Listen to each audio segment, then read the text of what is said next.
The time is now 7 o'clock.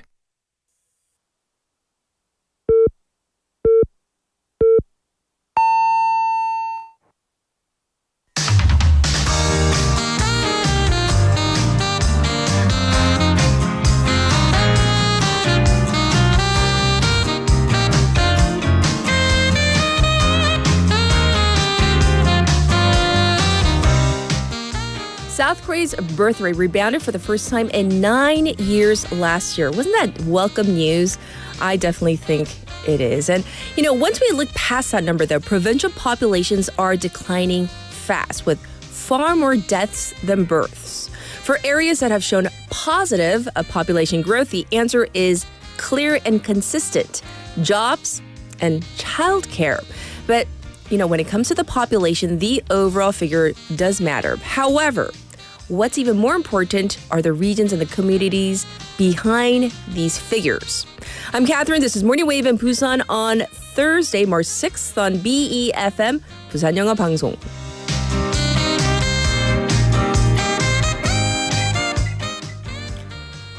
Good morning, Wavers. Welcome to our program here on Thursday morning. I hope you're all doing well.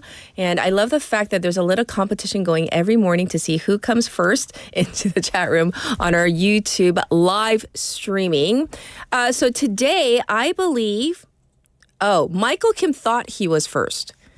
고수님이 1등했네요, 오늘은. 매일매일 바뀝니다. I love this. The fact that I sometimes I am there first. Today I was a little late, so I think I'm like 12th or something like that. But regardless of whether you send in messages or not, thank you for tuning in. The good news is it's Thursday. Yes, we're almost there. Just real quick, yesterday I had my first day of class greeting my the natural decline of the population continues. Has gone up.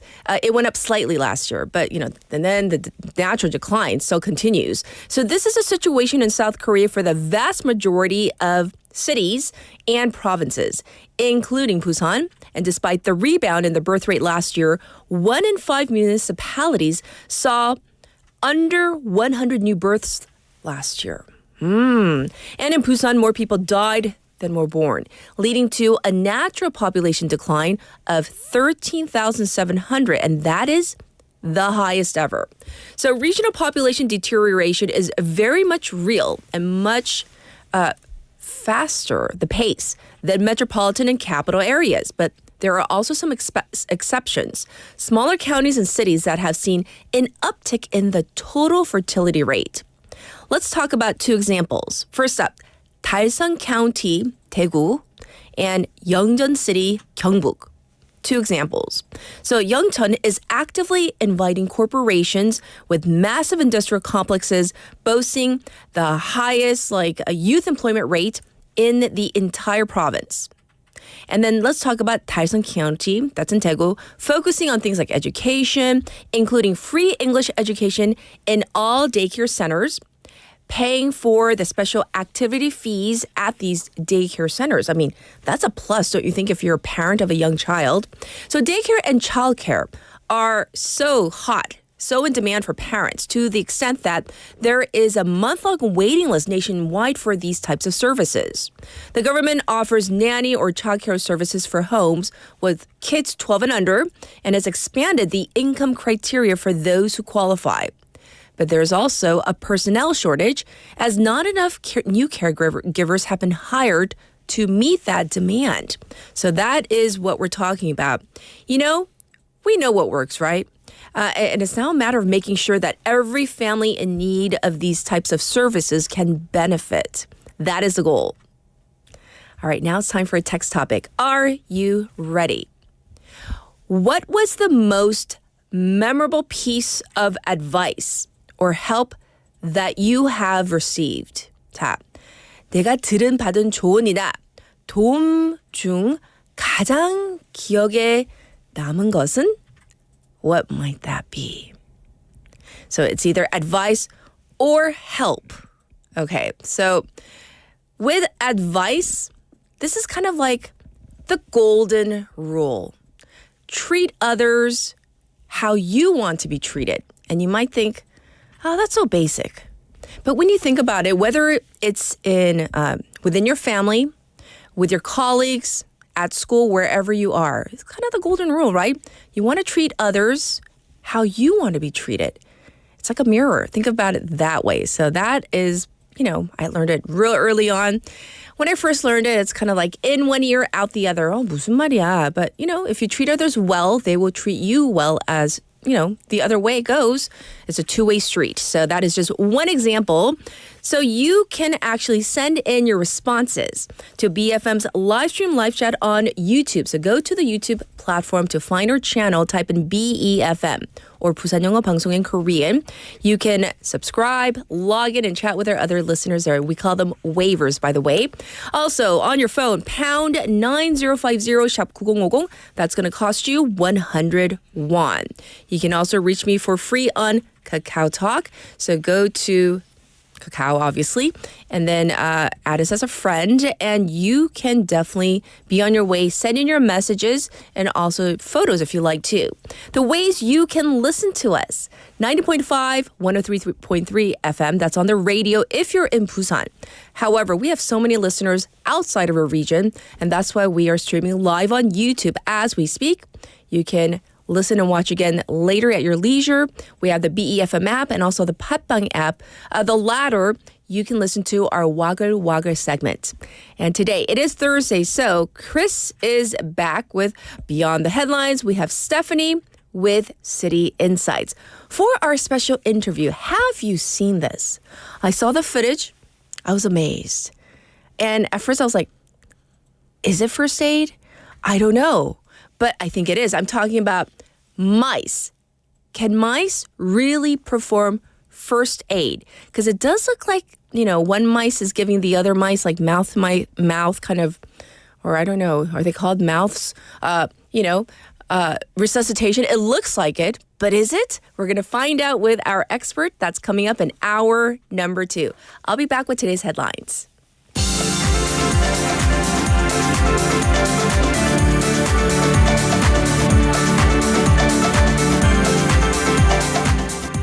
It is now 7:07. These are today's headlines.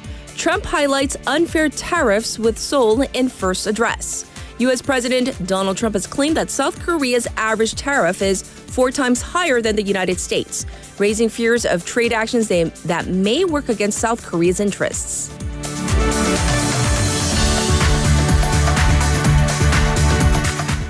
Head of election watchdog apologizes for hiring irregularities. The chairman of the National Election Commission, NEC, Do Tae-ak, apologized yesterday over suspicions that children of some senior officials were unfairly hired amid growing public backlash.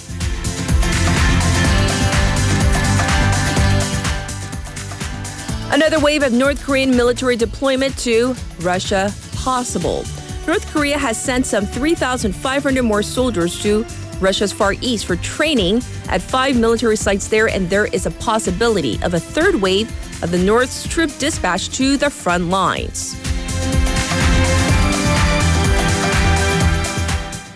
South Korea to introduce top-tier visa in high-tech industries. South Korea will introduce a new visa program aimed at attracting young foreign talent in high-tech industries as part of the government's broader efforts to secure a creative workforce.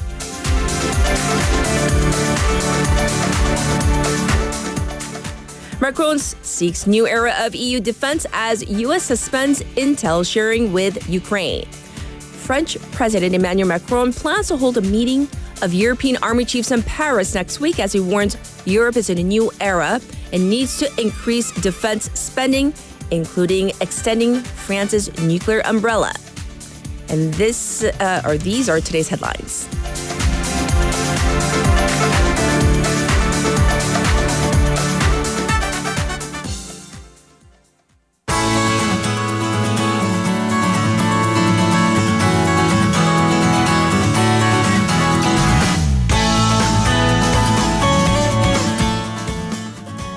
It's now time for Busan Updates. We have Sue in the studio. Let's say hi first. Good morning. Good morning, Catherine. So I hope you're doing well. Yes. Okay. So let's get into our text topic.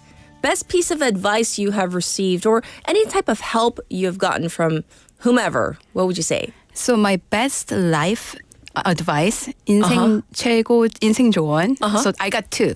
So first one is 안 죽는다.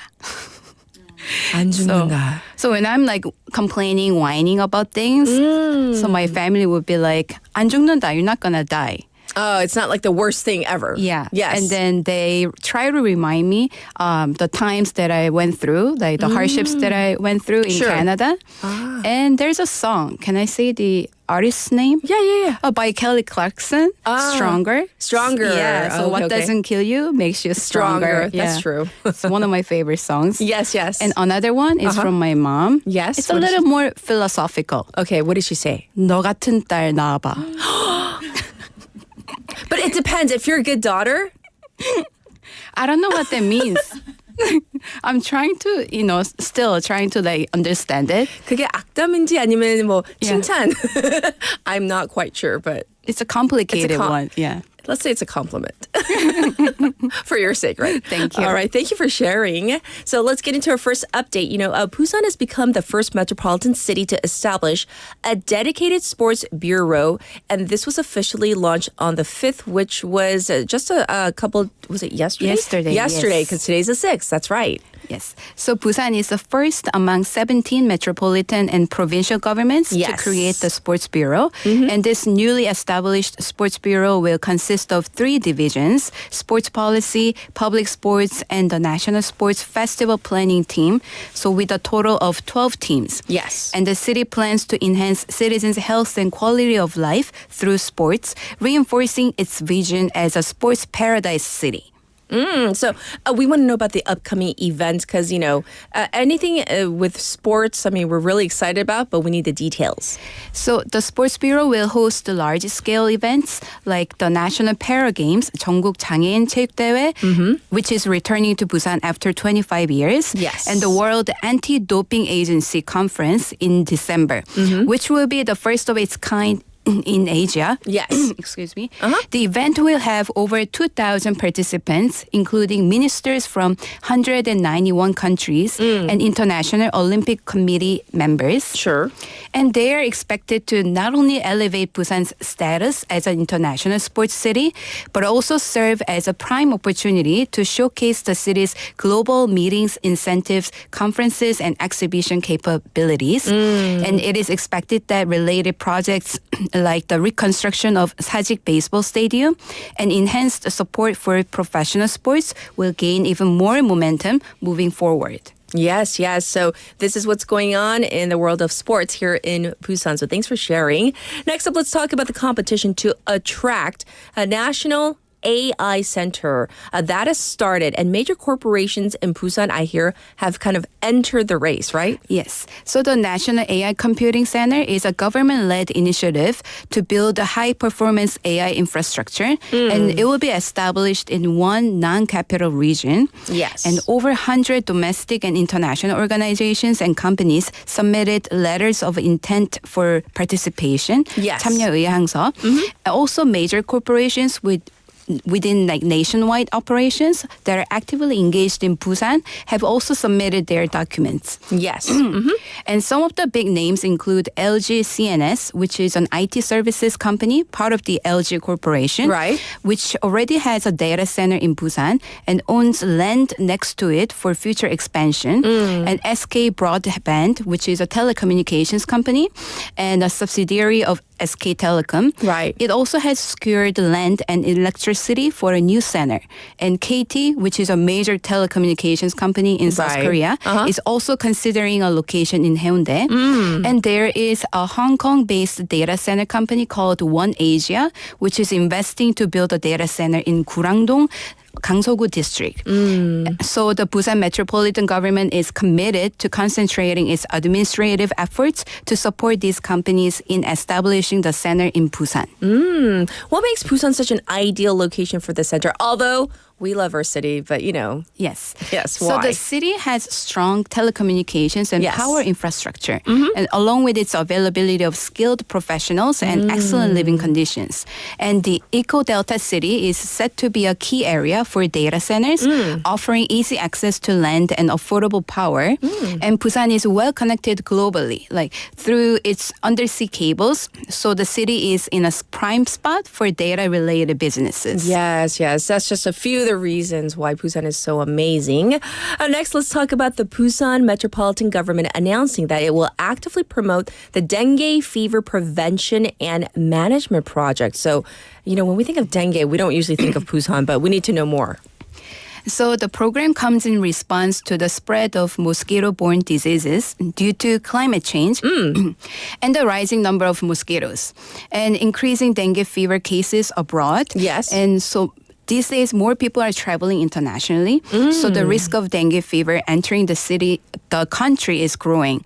So Busan wants to stay ahead of the curve. Yes. And this year, the city will focus on raising awareness about dengue fever prevention for travelers from places like Southeast Asia and Latin America. Right. Just to clarify, dengue fever, Korean dengue. So where is the health center? The city has designated the Gangso-gu District Health Center located near the Gimhae International Airport and Yes. Gimhae Airport Quarantine Office. And if someone shows symptoms of dengue fever, they can visit the Gangso-gu Health Center for a quick testing. Yes. And additionally, at Gimhae Airport Quarantine Office, travelers with a history of international travel can, excuse me, You okay? yes, Okay. can present their passport or flight ticket and receive a free rapid dengue test. Yes. And the dengue fever is transmitted through bites from infected mosquitoes, and symptoms usually appear 3 to 14 days after being bitten, including high fever, headache, rash, and muscle pain. And since there are no effective vaccines or treatments yet, preventing mosquito bites is the best way to stay safe. Sure. And last year, dengue fever cases were confirmed in 191 people who had traveled abroad, and with 4 cases in Busan. Oh, so there are cases that have popped up in Busan, so I guess that's why we need to stay vigilant. Next up, though, let's talk about the Busan Agricultural Technology Center announcing that the 21st Busan Urban Agricultural Expo is going to be held. So we need the deets on this. So it will be from April 3rd to April 6th at the Canola Flower Scenic Complex 생태공원 유채꽃 경관단지 in Daejeon Ecological Park, Gangso-gu District. Sure. And it was first launched in 2005. So this year they will celebrate its 21st anniversary. And over the years, it has helped raise awareness of agriculture's true value and promoted urban farming. And this year's they will showcase a variety of agricultural exhibitions under the theme Busan Agriculture, bringing healing to the city. Yes. So is there going to be like a special thematic exhibition? Because that's usually how it goes. Yes. So the thematic exhibition will highlight Busan's recognition as the first Korean city certified as a member of Biophilic Cities Network. So the Biophilic Cities Network is an urban project that began in 2011 at the University of Virginia. So it promotes a sustainable city model where various living organisms and people coexist, Yes. creating a more nature-friendly and livable urban environment. And for activities, there will be photo zones, vegetable seedling planting, rice cake pounding, 떡매치기, and a 유채 flower maze experience, plus a tomato salad sharing event to promote local food. Yes. And the body plant runway, which is a fashion show with flowers and plant. And there will be also competitions and contests as well. I really want to try the yuche flower maze. Oh. That sounds like a lot of fun. Yes. I hope it's like a labyrinth. Very looking forward to that. But thank you for all the Busan updates. We'll check in with you tomorrow. Thank you. Thank you. Everybody, this was Sue, and I'll be back with our traffic and weather.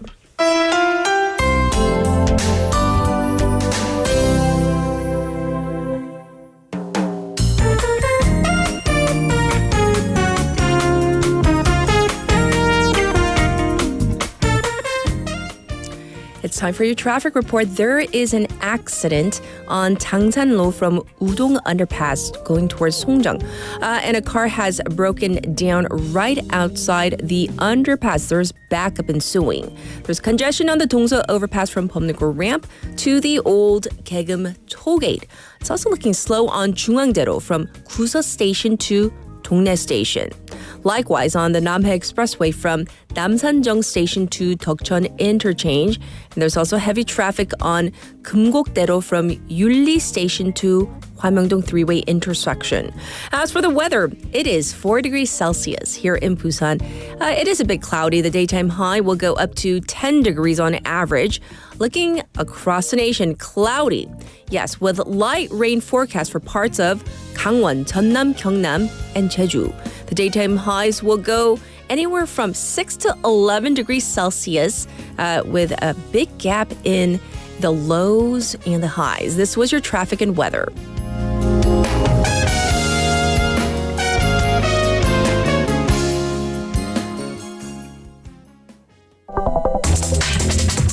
Are you an early bird? Are you up to date on the news? Are you a trendsetter? For all of the biggest issues from Busan to the world and useful information you need, right here on Morning Wave in Busan.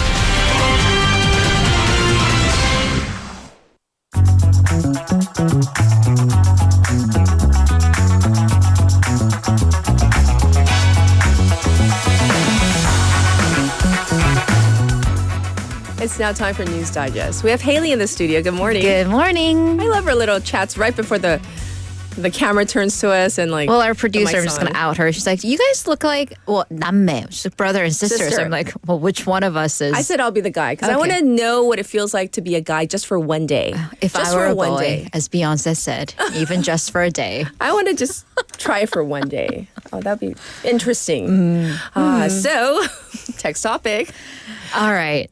Best advice or help? I think, okay, this was a little bit of background. The year was 2008, I believe. I had just graduated high school, literally a minute ago, broken up with my high school boyfriend. Aww. And then, I mean, this was years ago. Did you cry? Yeah, I did because we dated for like a year and a half and he was like one of my best friends. Still is, by the way. Aww. One of my best friends. So I was like in my friend's arms crying and she was like, it's okay. You know, no relationship is a failed relationship because you learn something from every single relationship. And that's what's important. And to like, how old was I? 17, 18-year-old Haley? I was like, that's really deep. You know what? That is a great But you were approach. crying. Like, did it resonate with you? It did. It did? Because I wasn't really, because I was afraid, I was sad that we had, like it had ended. Like it was going to end because we were going to college. Like it was, of course it was going to end. But she's like, you know, no, I mean, it's true. No, not every relationship can be successful, AKA marriage, because then how many times would you be married? Right? So yeah, it's like, well, as long as you learn something from it, then that's what's I important. guess. No, I was just imagining, like, at the back of my head, I'm like, have I ever cried over a guy? I don't think I have. I don't, Does that okay. make me like a cold-hearted No, snake? because I wasn't really crying over a guy. It was just like mourning of a phase of my life ending. It was egotistical tears, Right. as it often is. Always is. Interesting. Thank you for sharing. All right, so let's talk about our first news item. That.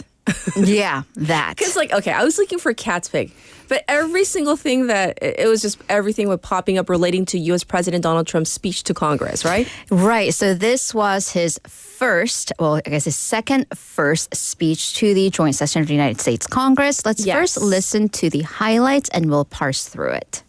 America is back.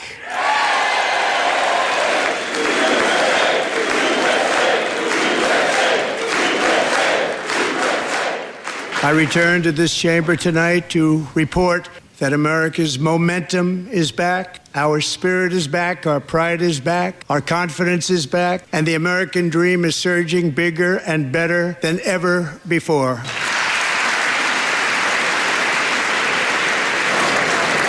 Mr. Green, take your seat. Take your seat, sir. Take your seat. The chair now directs the Sergeant at Arms to restore order. Remove this gentleman from the chamber.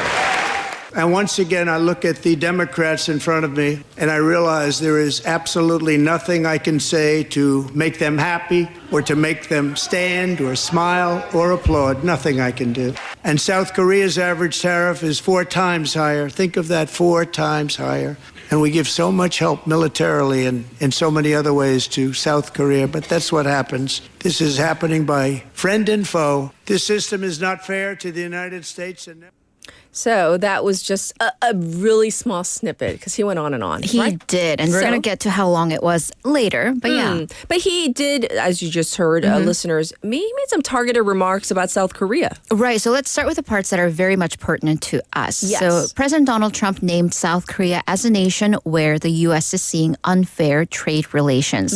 So he claimed that South Korea's tariffs on the U.S. are on average 4 times higher than those imposed from the U.S. to South Korea. Right. And he said this is despite American military support. So he indicated reciprocal tariffs that could take effect from April 2nd as he made the case for his tariff policy.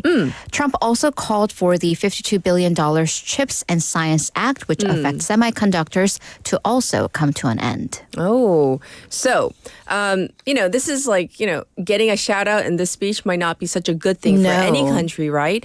President Trump defended his tariffs for other countries, though. Right. So let's actually fact check that part first about the tariffs. Oh, right. Are South Korean tariffs 4 times higher than American tariffs?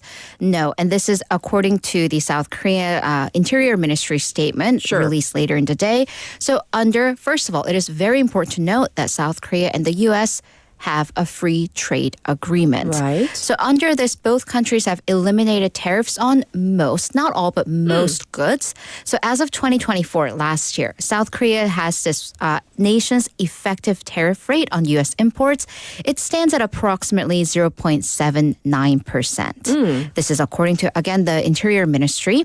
By the way, so once again, this 4 times figure that Trump is referring to would be the average most favored nations tariff, which is, as what it says, it's an average of what South Korea imposes on member countries of the World Trade Organization. I see. So this rate is 13.4%, which is 4 times higher than what the U.S. imposes on other WTO, World Trade Organization member nations. However, again, let's go back to the fact that the two countries have a free trade agreement. So that 13.4% doesn't really apply to the United States. I see. So thanks for clarifying. And now we're going to get into what he said about the other countries, about, all the tariffs that we've been talking about thus far. Right. So on these tariffs, Trump downplayed the impact these tariffs would have on the American economy. So this is the same day where the 25% tariff on Mexico and Canada went into effect, although the tariffs on automobiles have been suspended just a day later. Yes. And of course, another additional 10% tariff on Chinese goods. So Trump stated, and I'm quoting him directly, these are about making America rich again, making America great again. And he also stated that there, yes, will be a little bit of disturbance, but not that much. Once again, downplaying the effects. Yes. He also announced tariffs tailored to the U.S. partners that'll kick in on April 2nd. So there's a lot of tension and apprehension on whether this will include South Korea. But again, many experts have pointed out, including from our interview yesterday, tariffs are imposed on ultimately U.S. customers. So this could lead to an inflation. Okay, so like I said, this was a long speech. What other issues were of note from that address yesterday? Right, so let's jump to the matter of Ukraine, another top issue, top headline we've been handling for the past couple weeks. Yes. So the mineral deal may be back on the table.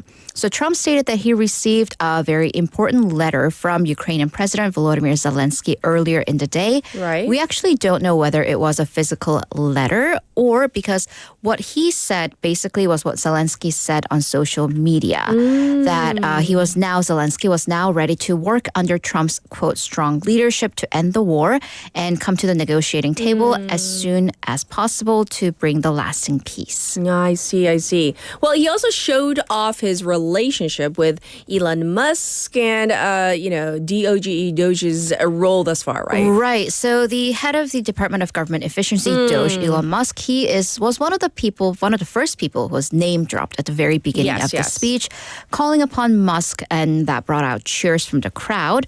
But this, of course, on the other side of the aisle, met with boos and signs that said Musk steals. That was held by the Democratic members of Congress.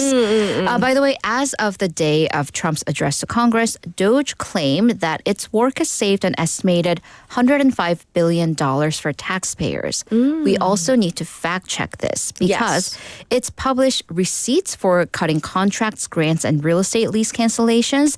However, they only add up to about $18.6 billion. So there's a huge discrepancy, 105 versus $18.5 billion. Also, U.S. media outlets have highlighted some accounting errors because initially Doge listed its largest savings of $8 billion, that's with a B, dollars from scraping an immigration agency contract. Later, after outlets pointed out, had to downgrade this to $8 million. Oh, that's a big discrepancy. That's a big discrepancy. Yes.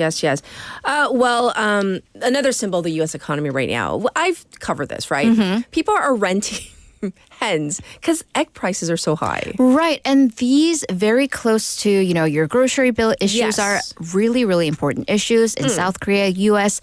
And eggs were kind of the symbol of Trump's campaign that he swore he will bring down the price of eggs on day one. Okay. It has been way, way past day one. Egg price is still high. So during the speech, President Trump claimed that former President Joe Biden let the price of eggs get out of control. But let's, again, fact check this. A major reason for the price jump is bird flu, avian influenza. And that has led to the authorities unfortunately culling or killing massive numbers of chickens to stop the spread of the virus. So when Biden left office, a carton of eggs, a dozen eggs, cost $4.95 on average. That price is actually projected to increase by over 40% this year, according to economists. So he really hasn't brought egg prices down yet. And mind you, in the United States, they sell eggs usually by the dozen. 12개씩 팔잖아요. So when you take that into perspective, we're in Korea, if you get just the normal eggs, it's like 30. Right. 한 판. Right. 판 versus the dozen. And the mood in Congress, very partisan. Right. So as you heard from our highlights reel, he did not hide his derision of the Democrats and their policies. And he consistently made comments, and I also put that in the clip as well, on how basically he didn't need legislation, Congress, to implement policies on immigration and other issues.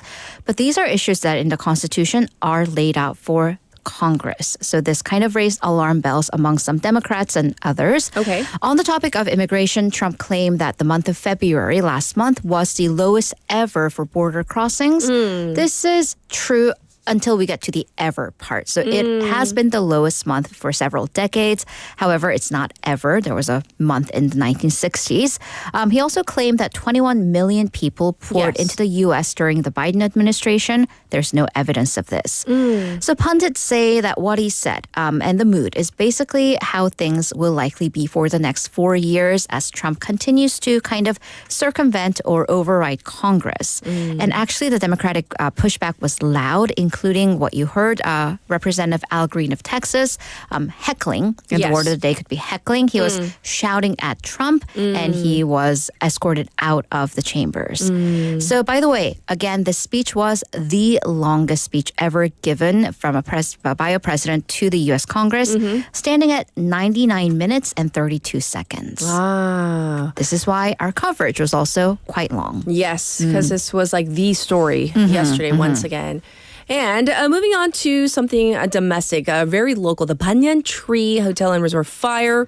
The operator of the resort said that it has terminated its contract with the construction company. Right. So the construction company is Samjung Group. So this is quite complicated. The brand is Banyantree Hotel and Resorts, but the operator, 시행사, is Lupentis, which has formed a joint group. And then the construction company is Samjung. Yes. So this was, of course, in charge of the construction, but they have filed for corporate rehabilitation, 기업회생, with the bankruptcy court following that fire.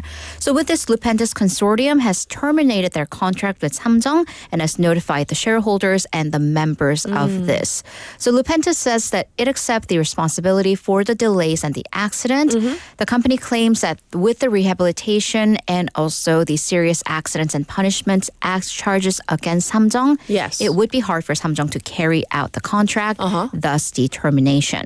So now Lupentis is looking for a new contractor, and there will have to be negotiations over any penalties ensuing from this contract termination. Right. Once again, a very local story. So. Right. By the way, all of these groups, including Samjung and Lupentis, are Busan-based corporations, so it could be a hit on the city's economy. Indeed.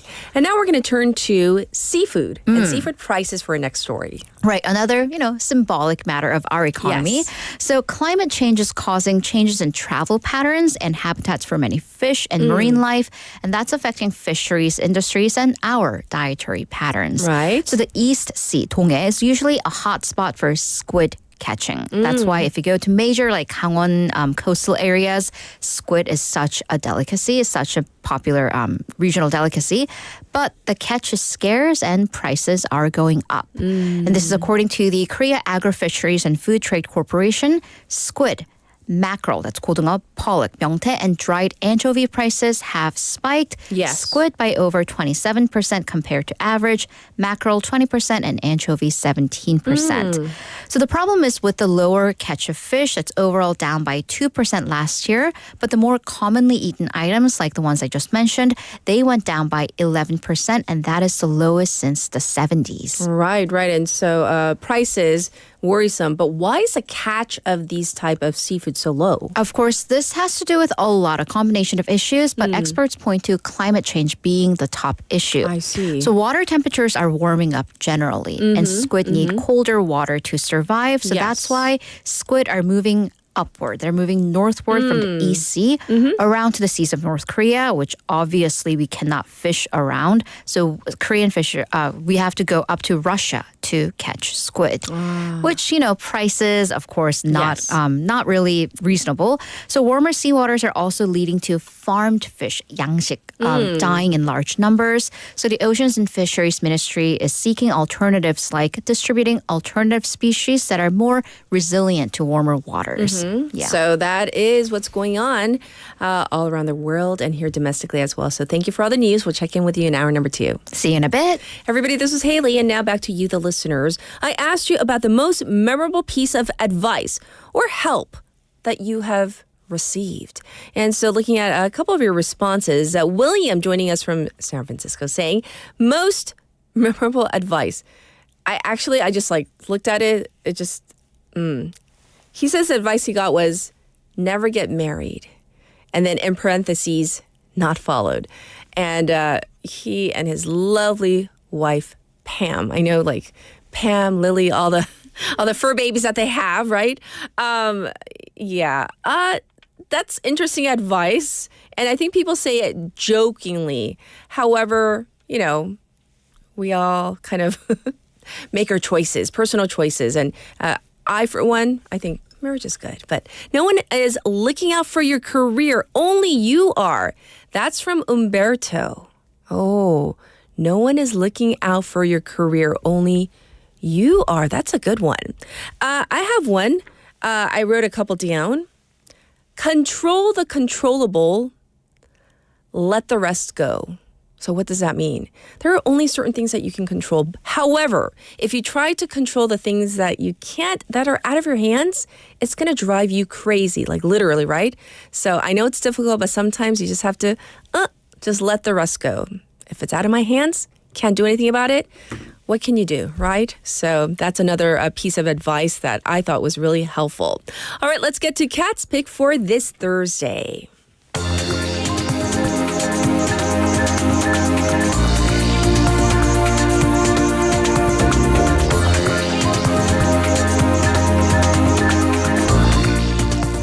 All right, for today's story, this really bothered me when I saw this clip. 30 officers at a Southern California juvenile detention facility. So in Korean, that is 소년원.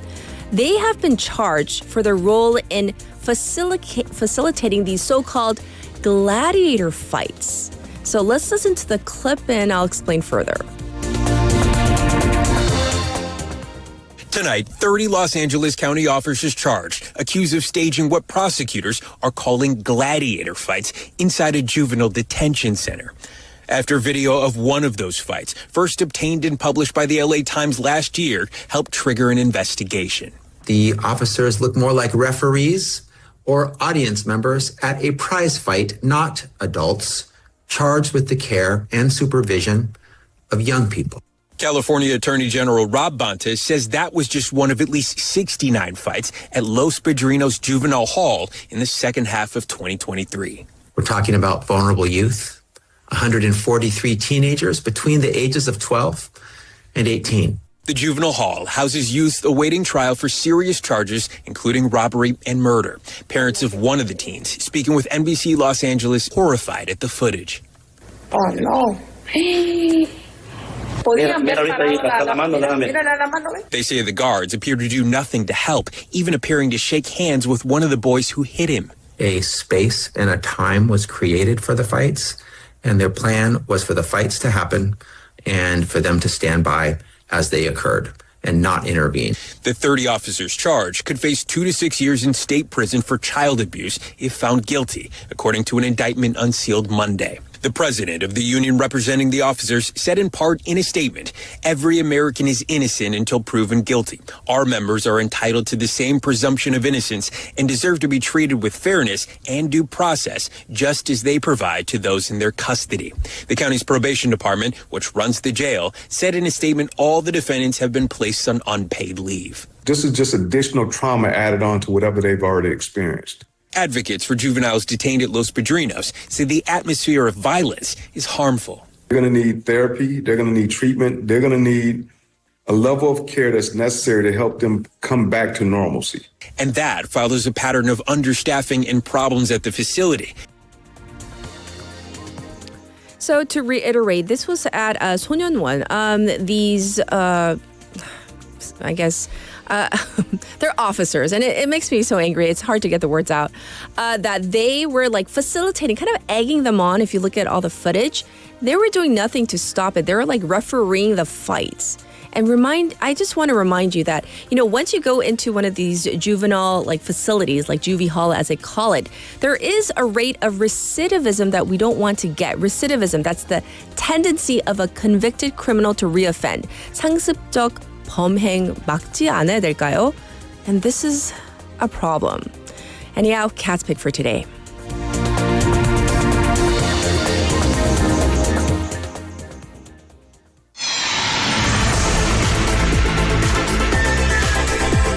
Stay tuned.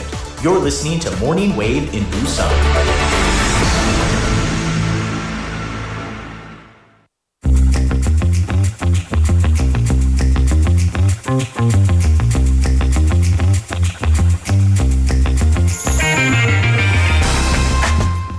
Guess who's back? We have Chris back in the studio for Beyond the Headlines. How are you? I'm doing pretty well. It's How was a your beautiful trip? morning. Oh, it was very nice, except for I went to Ohio, and it was very cold this time and a lot of snowfall. Oh, we had like 150 centimeters during one night.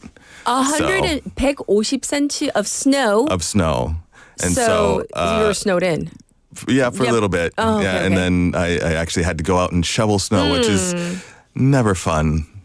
Shoveling snow? Yeah. Like I smile because I'm like, I've never ever like we don't do it in Busan. We don't do it obviously. in Busan, yeah. There's not enough snow. But like it's one of those chores that anybody who's ever done it knows how heavy snow actually is. It doesn't look that heavy, but it is. But it is. The accumulation thereof, right? Yeah. Definitely. So, best piece of advice or help that you have ever received? I think that the best advice I got was during my first years of teaching was from a really seasoned kindergarten teacher. Okay. And she said, never do for a child what the child can do for themselves.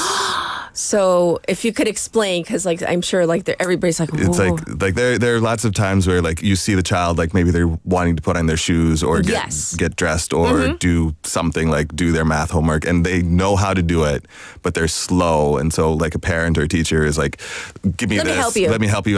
We're going to do this.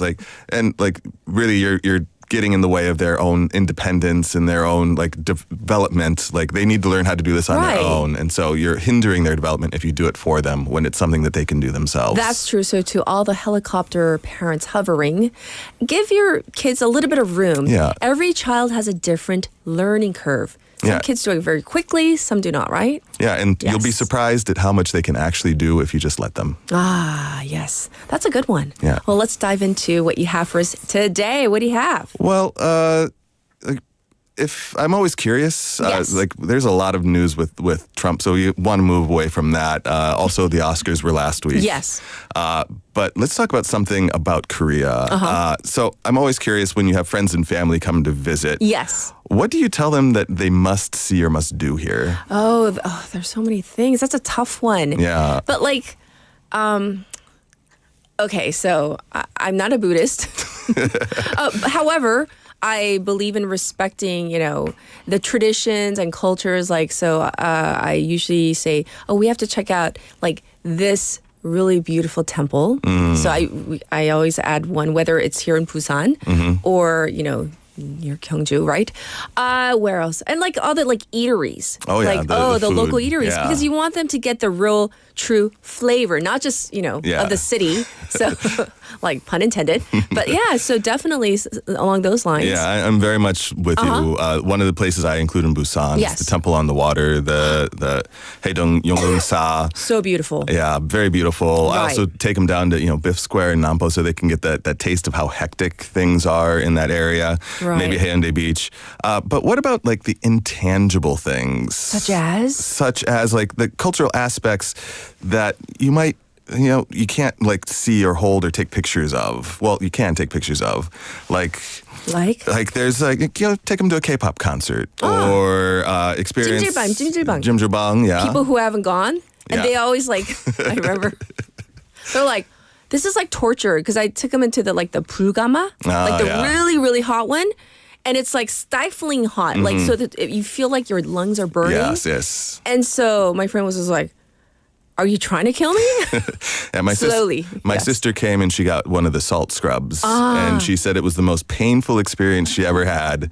But she felt her skin felt so good amazing right? afterwards. Yeah. So, But what about people who are worried about their future? People who want to know about what's going to happen to them and when. Have you ever considered taking your friends to a fortune teller? oh, are you talking about Saju? Yeah. Oh my gosh, seriously? There's something unique about East Asia, and this is according to Korea Herald Kim Hae-shin, is that something more and more tourists are seeking out when they come to visit in Korea. That is that saju, that fortune telling, the traditional Korean fortune telling. Now, for those who don't know what saju is, let me take a moment and explain. Let's explain. Saju means the 4 pillars of destiny. Oh, I didn't know that. That's what the sa and the saju means. Yeah. Okay. And for people who believe in the 4 pillars, they're determined by your 4 birth numbers, the year, month, day, and hour. Yes. And much like the Western horoscope, Koreans believe that the exact time of birth holds the key to one's destiny. So for each of these 4 pillars, there are 2 characters representing heaven and earth, giving a total of 8 characters for our destiny. Now, this is a fun fact that I learned during this, and I didn't look it up, but the Korean word for destiny, palja, comes from this belief in saju. 팔자. Yeah, no, my pronunciation is No, bad. because it's written, it's 팔자. Yeah. But then the way we say it's 팔자라고 하잖아요. I was like, what's Chris talking about? Yes. Yes, no. You said it phonetically, it's correct. Phonetically, right? Yes. Oh, yeah. So And, it comes from saju. Yeah, so using these pillars, a person is really able to learn about their destiny. Ooh, some people might be skeptical about these types of things. Because, what if, all the people that are born, in the same year, day, month, whatever, and time as you, then do you all have, the same, fortune? I don't know. Why would visitors want to do this? And by the way, I've done it, even recently, a few months back, and it was so much fun. It is fun. It is fun. Yeah, I have done it as well. Yes. With anything, visiting a fortune teller is fun. There's a woman named Joy Bunch. She's an American artist who visited Korea for the first time in her life and went to a Saju cafe because it was such a unique experience. Sure. She said it seemed interesting, and I wanted to try it. Since I was coming to Korea for a short time, I thought it would be a fun experience. And really, that's what most people who are visiting Korea want, especially when they want to be immersed in Korean culture.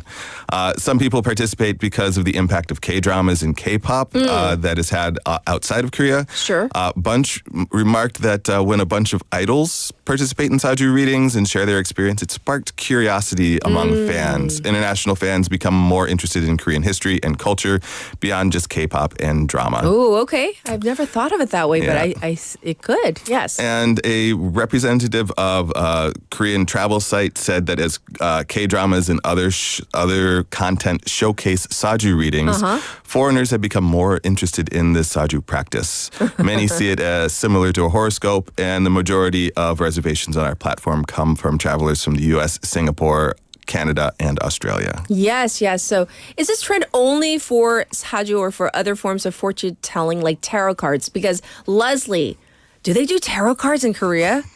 What's the answer? They do. They do. They do. Is it probably like if you walk in any fortune-telling area, you're going to see millions of tarot cards. Yeah. But like all these fortune-telling methods, whether it's Saju or Sinjam or tarot, they're actually fairly common in Korea, especially before major life decisions like marriage, employment, or exams. Yes. According to Statista, about 40% of non-religious adults in Korea consulted a fortune teller last year. And this is I laugh because I know people who are religious who go for as fun. well, yeah. Yeah, for fun. And according to The Economist, Yes. fortune telling is projected to be a $3.7 billion industry by the end of the decade. Oh. So lots of money there. But for foreign tourists, it's mostly Saju cafes. Oh, they're like cafes. That have been the main draw. Ooh. Now, this draw of fortune telling for tourists is so big that many large tour agencies have actually started offering tour packages That includes this. that include fortune telling as the focus. Wow. Lee Jun, the head of Seoul Tourism Organization's tourism service team, said although Saju cafes may not become a mainstream tourist attraction, they can offer a unique and special experience for visitors looking for something different in Korea. So, Chris, you mentioned earlier that you've partaken in this. Have you Yes. gotten it done? Not a Saju. I went to I'm not entirely sure what kind of fortune telling it was. Was it cards or what it was was coins. They used coins, and she just bounced them on the table, listened to the rattle to listen to figure out what happened there. And unfortunately, she wasn't really all that accurate. She said I would get married within 3 years and have 2 sons, and that was 5 years ago. So no sons, no marriage. No marriage. Interesting. So, what were we talking about? I got stuck on the coins. These tourists, what do they usually want to know? Let's jump ahead because, what kind of questions are they asking? Well, there's not much difference between what Koreans ask and tourists ask. Okay. One of the readers that was interviewed, Kang Myung, said that most of their curiosities are similar to Korean clients. Yes. They ask about careers, romantic relationships, marriage, and finances. He also noted that Westerners are less familiar with fortune telling compared to Asians. He said that even among Americans, Asian Americans tend to ask more detailed questions, while the rest rarely ask questions that are and are often not positive when Saju readers jump to conclusions about their lives. Well, I can see why, though. If they're like this, stranger in front of you saying, this is going to happen. Like, you're going to get married. Yeah. And you're going to have 2 sons within 3 years. And you're thinking, okay, kind of like, if you say so, right? So to wrap up, how much are people paying for these types of experiences? Well, in Seoul, many of the cafes charge about 50,000 won for a half an hour session, and this includes a drink or coffee there. Last year, the state-run Seoul Tourism Organization officially recognizes the Saju cafes as a tourism product and really began promoting their services as well. I see. Well, I had somebody recommend my sister 출장, because 사주 보시는 분들, they came to her 학원 and we got it done. It was fun, and he stayed for 2 hours. Did you get a good reading out of him? I did. It was very interesting. I'll just say that. I'll just leave it at that. Yeah. But thank you so much for bringing this interesting story to us, and we'll check in with you next week. Thank you. Yeah, thank you very much. All right, let's get to our final song for hour number one. Number one by Boaz, requested by Michael.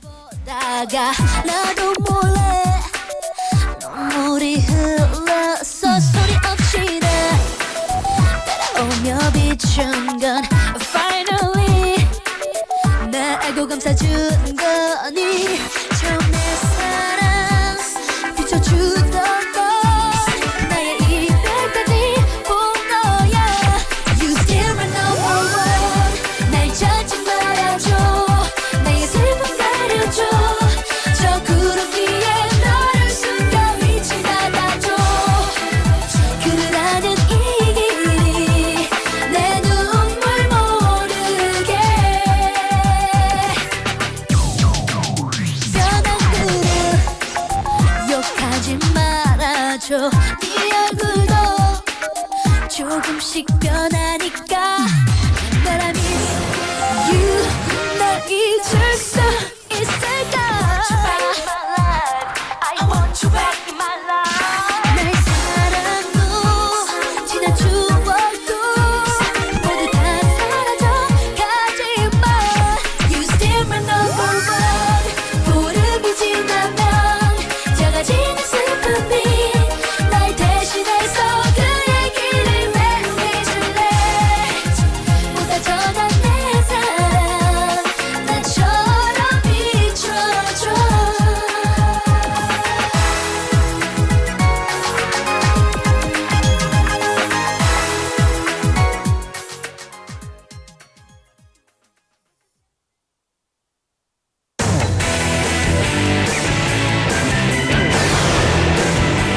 Your bridge to the world.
부산을 만드는 은행, BNK 부산은행과 함께합니다.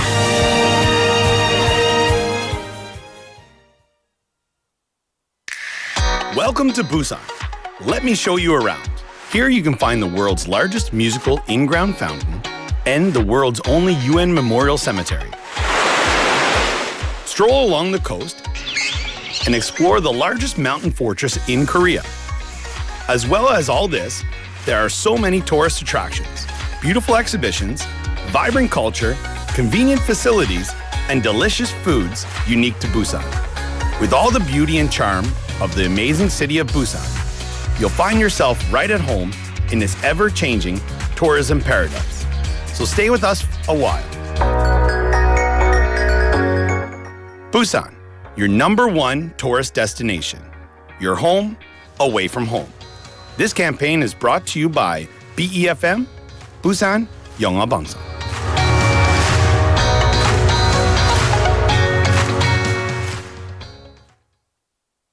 지금 방송 광고라는 부메랑을 던져보세요. 소비자를 향해 정확히 날아가는 광고. 힘차게 돌아가는 경제. 부메랑처럼 다시 기업의 이익으로 되돌아오니까요. 방송 광고, 경제에 큰 힘이 됩니다. 부산 방송광고발전협의회.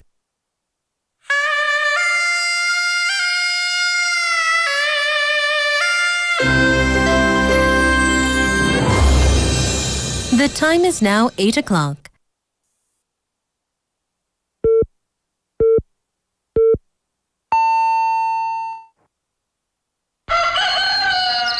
Good morning, Dynamic Busan. Yeah, you're waking up.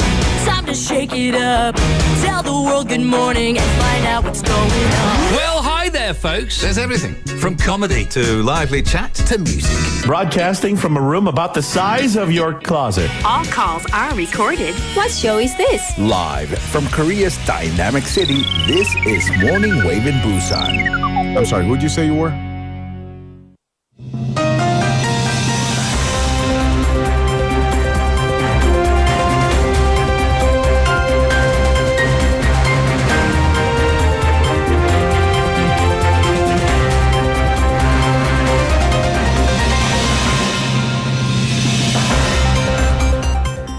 It's now 8 o'clock. This is News Highlights.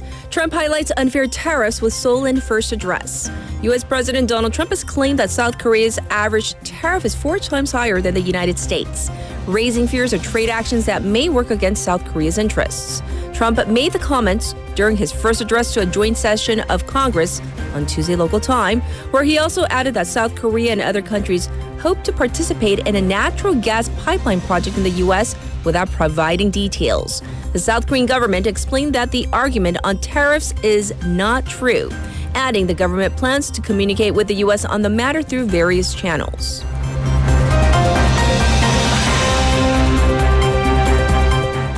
Head of election watchdog apologizes for hiring irregularities. Chairman of the National Election Commission, or NEC, Do Tae-ak, apologized yesterday over suspicions that children of some senior officials were unfairly hired amid growing public backlash. No said he will actively consider various measures, including external oversight of the agency, on top of the reforms the NEC has already achieved, such as overhauling regulations in human resources and strengthening the independence of audit agencies. In the meantime, the NEC began disciplinary procedures against 18 current and former employees involved in irregularities during hiring of children of high-level officials and excluded the 10 officials who were hired through this process from duty.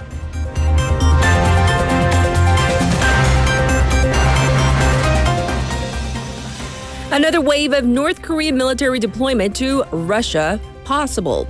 North Korea has sent some 3,500 more soldiers to Russia's Far East for training at 5 military sites there, and there is a possibility of a third wave of North's troops dispatch to the front lines to aid Russia's war against Ukraine, a South Korean lawmaker who recently visited Kyiv said yesterday.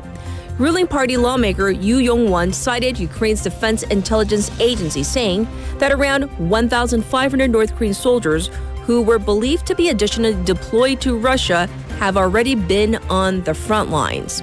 North Korea reportedly sent around 11,000 troops to Russia in October last year and deployed additional forces between January and February this year.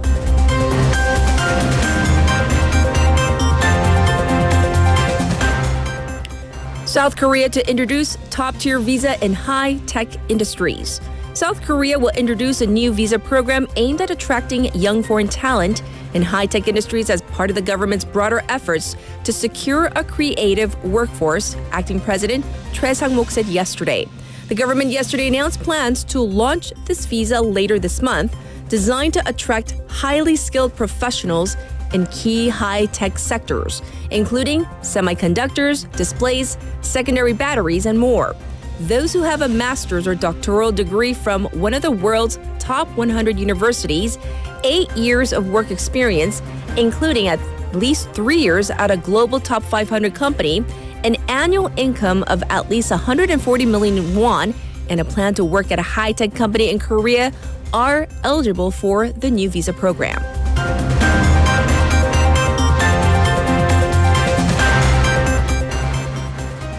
Macron seeks new era of EU defense as U.S. suspends intel sharing with Ukraine.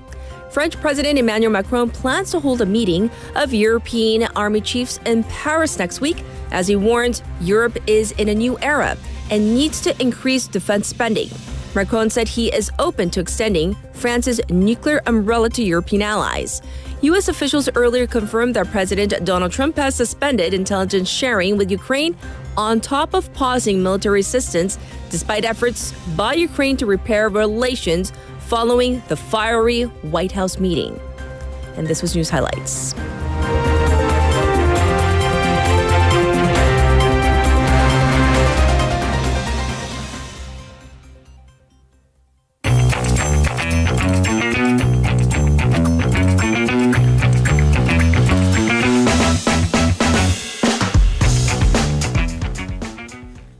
It's time for Wagga Wagga. Haley's back. Hello, hello. Yes, so we're going to start with this story. The aftermath of this tragic fire at a villa in Incheon that claimed the life of a 12-year-old girl. Right, so we covered this story initially when the girl was still in the state of coma. Unfortunately, she has died. So yes. She was in the 5th grade at the time. She was home alone when this fire started, and that put her in a coma. Again, she died 5 days later on March 3rd. So what happened is that her mom was at work. She was the breadwinner because her father had kidney failure and he is still undergoing kidney dialysis and he was at an appointment. So the family, after their daughter's death or after she was declared brain dead, decided to donate her organs, saying that their daughter actually dreamed of being a veterinarian and they wished she could be remembered by people as a good girl whose last act was also for good. By the way, ever since the story about this family and their difficulties went public, many people have been reaching out via charitable organizations or even media outlets that carried the story to try to help this family with the funeral costs and living and so on. My goodness. You know, while we are on the topic of organ donation, because this is, ultimately saving people's lives, right? The number of donors, that's been on a decline. Unfortunately so. This is according to the Korean Network for Organ Sharing, or KONOS, under the Health Ministry. There are 117 people who have signed up to be organ donors, and that was as of December last year. But this figure, 117,000, that's actually a 16% decrease compared to the same period last year. Right. So the number of organ donors, meaning people who actually donated their organs, went through the procedure, decreased by 30% last year compared to the peak that was in 2016. And there were 397 organ donors last year. Okay. So KONOS said there's not really an apparent clear reason for that massive decline last year, but that perhaps the doctor's walkout and the lack of medical resources could be one reason. Okay. So organ donation for many people with organ failure, that is really the only way to save lives. Yes. However, South Korea's organ donation rate is quite low, 9% for every 1 million people. The U.S., by comparison, 48%. Spain, 49%. So big difference there. Yes. Almost quite many people on the organ donations or organ transplants list 장기이식 대기 중 사망자. That list die every year waiting for organs. I see. But people who put themselves on this potential donors list, they say that they experience actually big changes in their lives attitude in approaching their lives after they sign up. So KONOS conducted a survey on these individuals, and it showed an improved perception of one's health, this willingness to take better care of your health because your organs don't just die. It could go to save someone else's life. Yes. So you want to take better care of yourself. Others said they had a positive outlook on life. By the way, you can sign up to be an organ donor at konos, konos.go.kr. It's available online. Wow. So once again, 9% for every 1 million people versus, for example, 48 or 49% for other countries to show you this. To add to that, though, it could be kind of a thing of access because in the States, at least in Washington State where I was from, when you get your driver's license, there's a box you check and you just literally check a box and that's really it. And they'll put a little heart on your driver's license that denotes you're an organ donor. So just making it easier or more accessible could be one way. We have one person at least who is willing to share. Tommy's saying he's already signed up. Right. So, I think my parents have as well. Yeah. Next, let's talk about a public official who really kind of stepped out of line. Right. So a Seoul area district official or district office employee has a YouTube channel, which is fine. Opened a YouTube live streaming from a hostess bar. Yeah. Okay. So he is a younger official who just transferred to this district, level 9, the lowest rank. This happened after his work hours. However, the video was reported to the district office. So during the live stream, he even said that he cashed out on the government's officials' welfare points, 공무원 복지 포인트, to pay for these, let's say, excursions. No, he did not. He did. Well, he said he did. Okay, well, so this case has raised several questions about government officials, in this day and age of streaming, live streaming. Right. So this is kind of a double-edged sword. So a lot of government offices, cities, provincial offices, they have their official YouTube channel. And some of them have officials in charge to run it, and some of them have gone viral. So for example, we have 충주맨, this official from the city of Cheongju, who just is one of the most popular YouTubers out there. Yes. I believe the city of Yangsan has a very popular YouTube channel as well. So the first question is, are government officials, 공무원s, allowed to have YouTube channels? Is it okay? Well, on principle, public officials are banned from having additional secondary jobs unless they get permission from their workplace. Right. So YouTubers like 충주맨, their channel is under the city. So they're actually working as an employee of the city. I see. And they don't profit from this. So this individual, this Seoul district employee, had a personal channel. And if there was a profit margin issue, that could be another issue. But of course, the contents of said video, going to a hostess bar, publishing that. And he even used foul language multiple times in that video. That is in violation of the duty to maintain dignity Which for public is? officials, 품위 유지, 의무, especially because now it's online. And nothing gets completely deleted online. True. We know. The biggest problem of all, at least for now, the cashing out, so many problems, but the cashing out of these welfare points. Because public officials get about 1.5 to 2 million won worth of these welfare points. It's kind of selective welfare for specific uses like culture, movies, travel, and so on. It is counted as a part of their salary. Okay. However, in this man's case, what he did is that he used these points to buy these culture gift certificates, 문화상품권, and then sold it.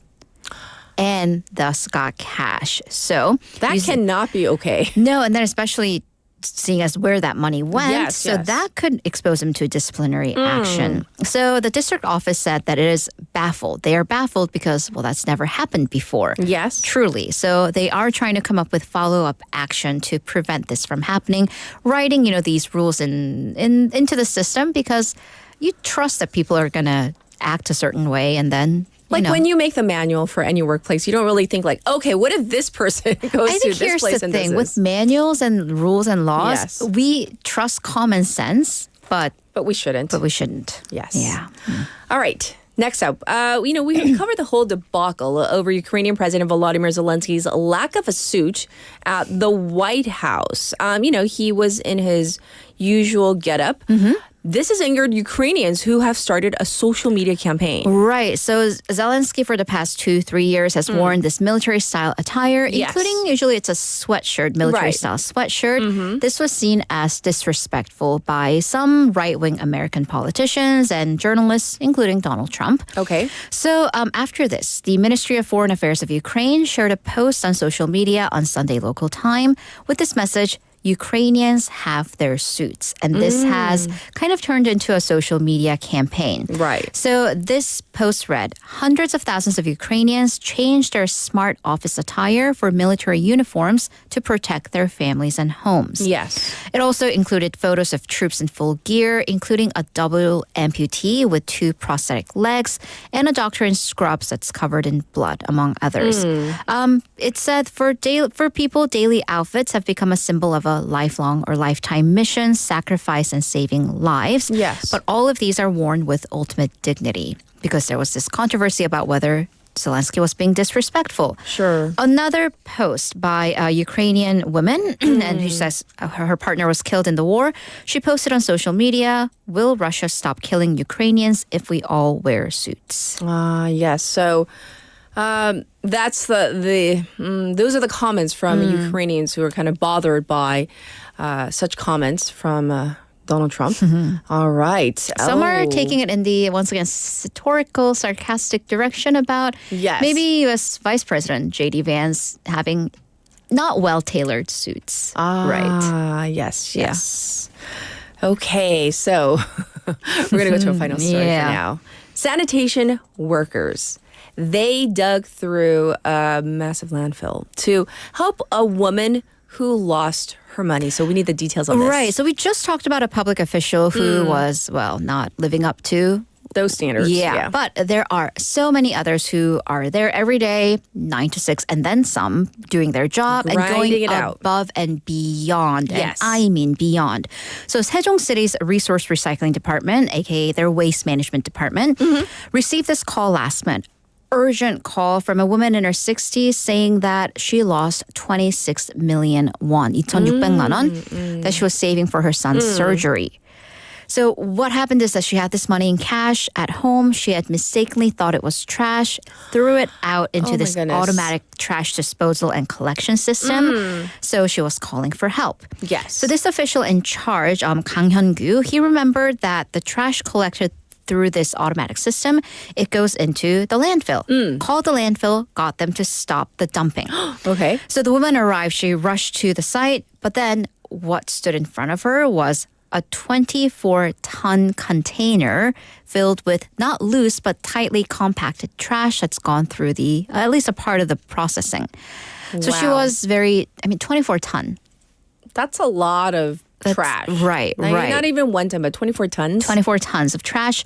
So she was about to give up because she's one woman. Versus trash. Trash, 24 tons. And that's when sanitation workers stepped in. So a group of them, they heard that the money was for her son's surgery. Sure. So they volunteered to go through all the trash. And that's not their job. That's not their job. Right. And police don't expect, this is... don't. Right. They dumped the trash onto this huge field and went through them. Unfortunately, some of the money was kind of it was torn apart and mixed in. But after 8 hours of searching, they retrieved 18 million won. Rest, unfortunately, gone. But that's so much more better than nothing. Right. The woman thanked these workers via a post on the city's website saying that she offered them compensations or like a token of her gratitude. Just to say but they refused. Of course, this is under the law. They cannot. But they also refused. And she really, really is appreciative. We're appreciative. We're very much appreciative. And we should not expect this, but what a great story to end it on. Thank you for going through all the Waggly stories. We'll check in with you tomorrow. Thank you, Haley. Have a great day. All right. And here's your traffic and weather for right now.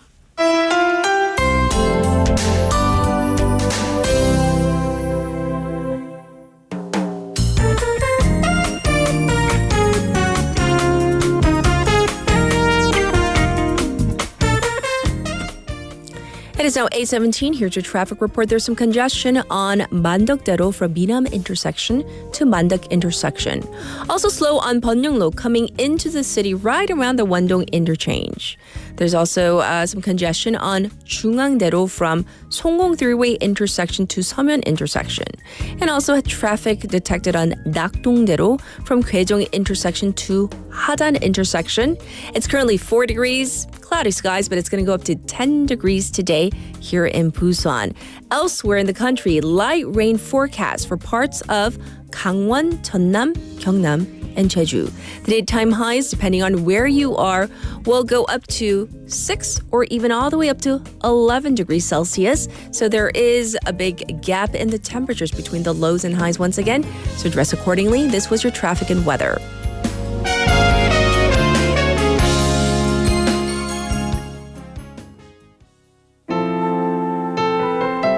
Here's a song request from Benny. This is 기다리다 by Yunha.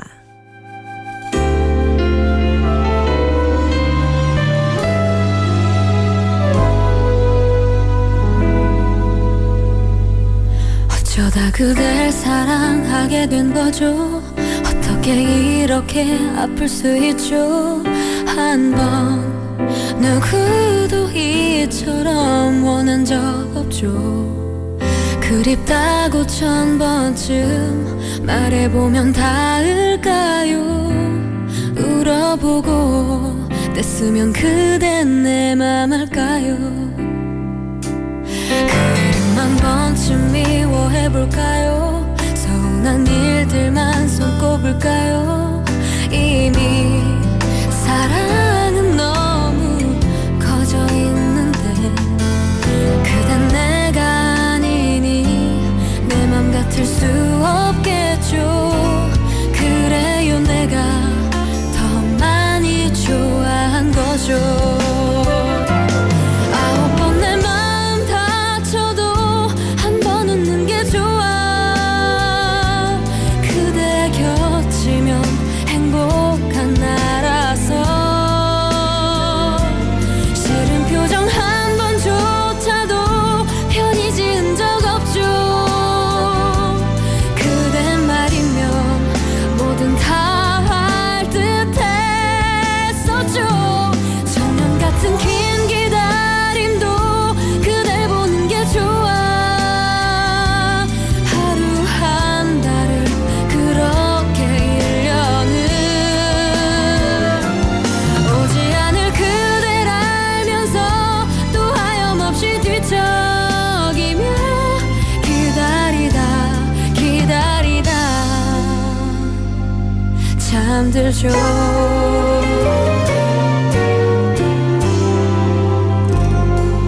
나 언제쯤 그댈 편하게 볼까요. 언제쯤 이 욕심 다 버릴까요.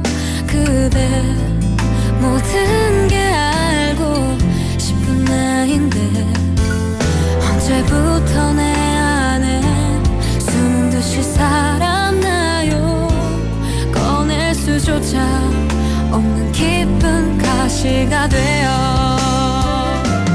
아홉 번 내 마음 다쳐도 한 번 웃는 게 좋아. 그대 곁이면 행복한 나라서 싫은 표정 한 번조차도 편히 지은 적 없죠. 그대 말이면 뭐든 다 할 듯했었죠. 천년 같은 긴 기다림도 그댈 보는 게 좋아. 하루 한 달을 그렇게 1년을 오지 않을 그댈 알면서 또 하염없이 뒤척이며 기다리다 잠들죠.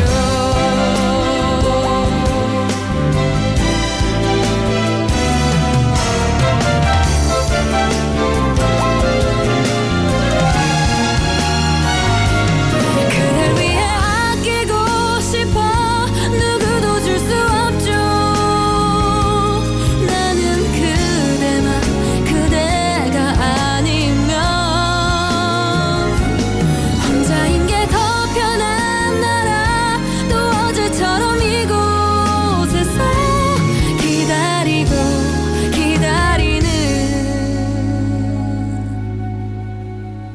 나예요.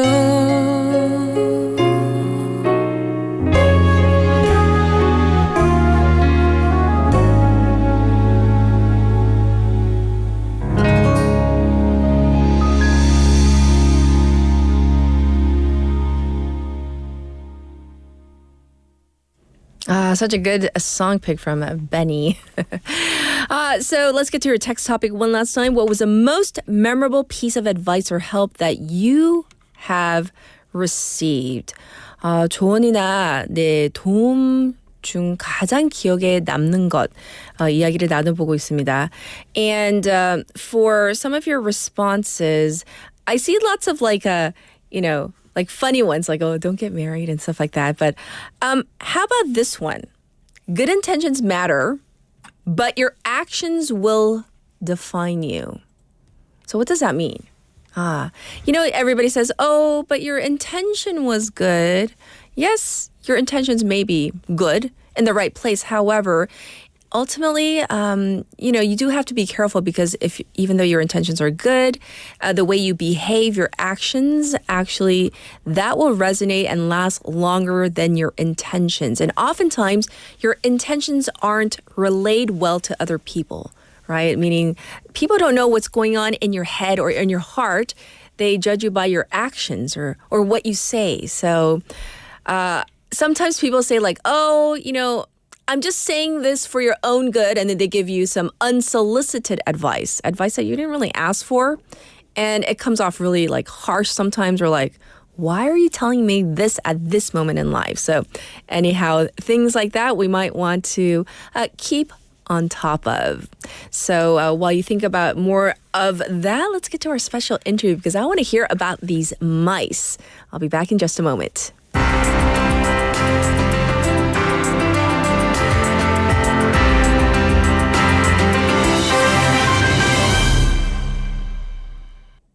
Recent studies have revealed that mice exhibit behaviors akin to, it does look like human first aid if you see the clip, when encountering unconscious companions, meaning another mouse, right?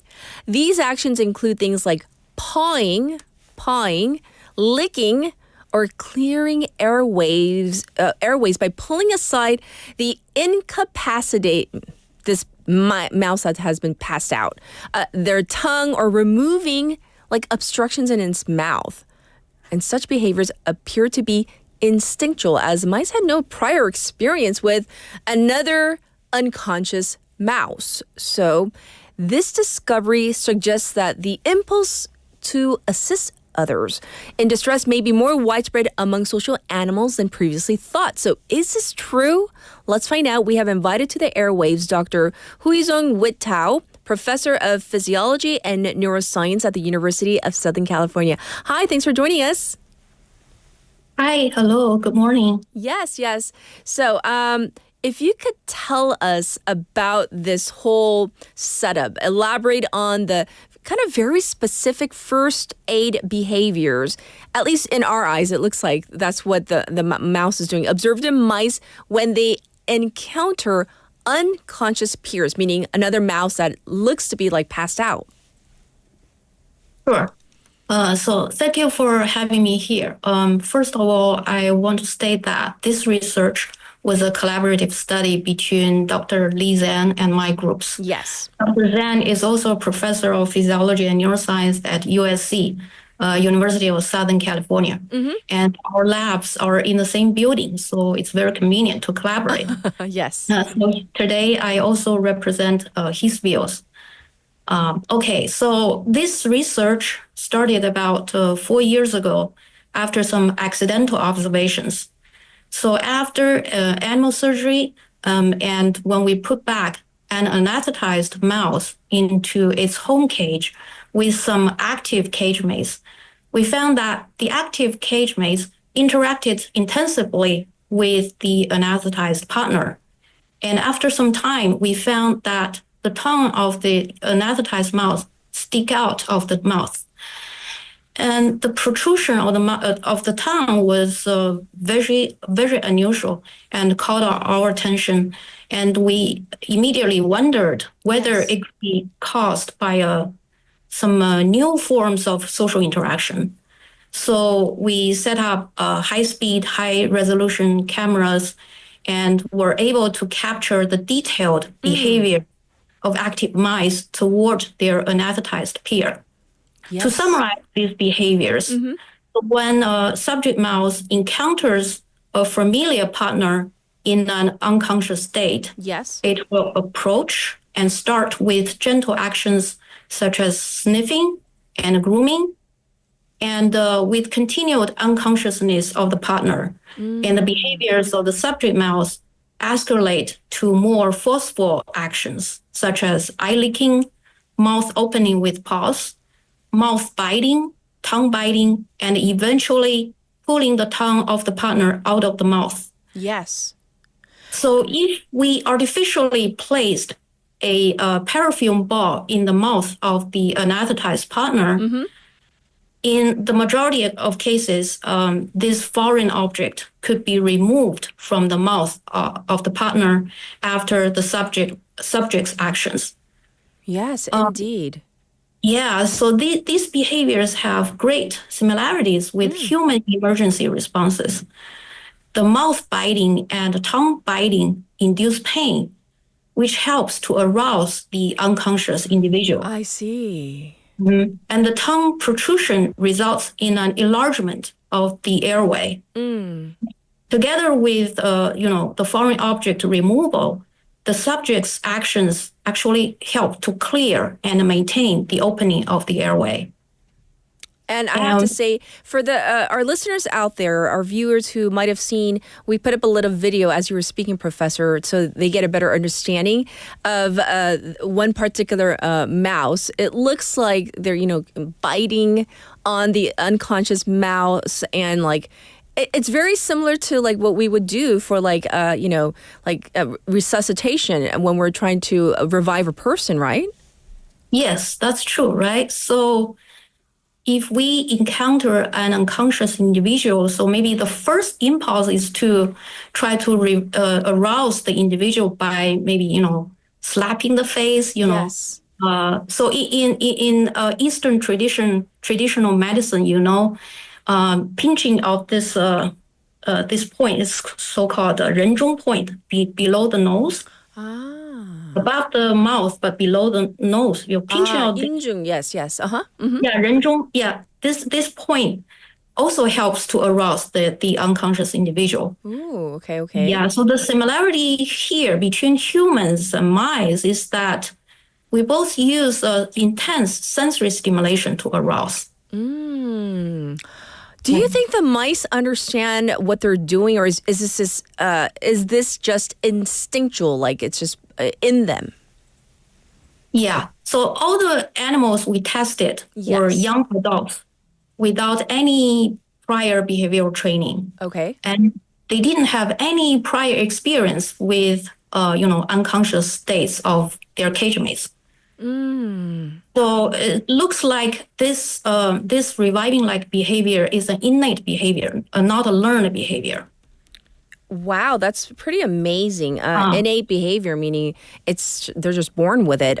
So yeah, they are born with it. However, we caution against implying that there is an intention of helping behind these behaviors, or mice do understand that they are helping. Really? It's possible that these behaviors just arise from intrinsic impulses without a true intention to help. Wow. Because from animal experiments, it's very, very difficult, challenging to determine the intention behind the behavior. I'm sure, because they can't vocalize like, this is my intention. You can only try to decipher through their actions, I believe. So in this research, how do these findings enhance our understanding of social behaviors or empathy in animals beyond human beings? Is it apparent? Is it, is it there? So, we found that mice exhibit a similar set of behaviors when they encounter a freshly diseased partner, but they rarely do so when the partner is simply sleeping. So the reviving-like behavior is determined when the unconscious partner is terminated, when the unconscious partner regains activity. Yes. And these results suggest that mice can differentiate between unconscious and conscious states of their partners, and unresponsiveness of others is a common trigger for the reviving-like behavior.